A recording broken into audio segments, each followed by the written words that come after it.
Good day, I'm Tom, and this is the Contrarian Entrepreneur Digest, issue 19, Nobody Will Pay You. That doesn't sound very hopeful. Stay tuned, I'll explain it in a minute. Also in this issue, entrepreneurs are aware, supply and demand, amount versus number, challenges and opportunities, and the true definition of what, you wondered. Nobody will pay you. Nobody is going to pay you for your passion. Now, that doesn't mean your passion isn't worth something. It's very good to have passion. It's very helpful to have passion. And it's very good to have somebody notice that you're passionate about something, but they're not going to give you any money for being passionate.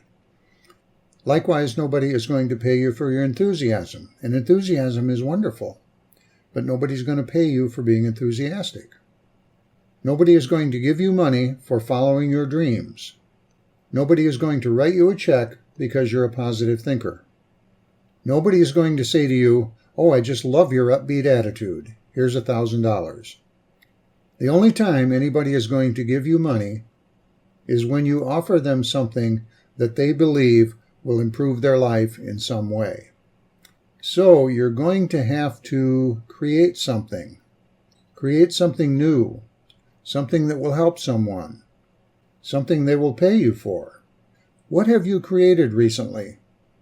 What have you thought about creating that maybe you haven't done anything about? What do you believe you could create if you tried? Is there someone somewhere that you'd like to help in some way? Do you have plans to create something for them? Entrepreneurs are aware. People who are aware seek improvement. Entrepreneurs are aware. They engage in purposeful activity, not just activity, but activity with a purpose. They are the creators, the innovators, the teachers, the helpers, the thinkers, and the doers. They do not waste time on activities that do not foster improvement. Supply and demand. Creating a supply of something for which there is insufficient demand is not a good business model. How many products have been created over the years that not enough people were interested in, not enough people wanted them? Not that they were bad products, there were just not enough people to build a business on. Today's communication lesson, this is going to be really exciting and possibly quite boring actually. Amount versus number.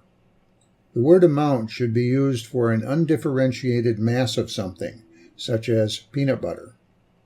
The word number should be used for things that can be counted, such as peanuts.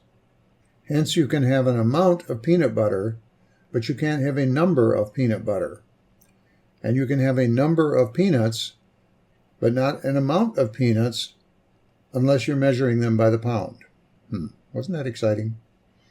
Challenges and opportunities. I found an article recently that talked about turning challenges into opportunities. And I kind of think that's a pretty dumb idea because challenges are already opportunities, always. And in our humor section for today, because we shouldn't be serious all of the time, the true definition of the word entrepreneur. An entrepreneur is a person who will do anything they can think of to avoid having to get a job. This is the Contrarian Entrepreneur Digest. Thank you so much for watching.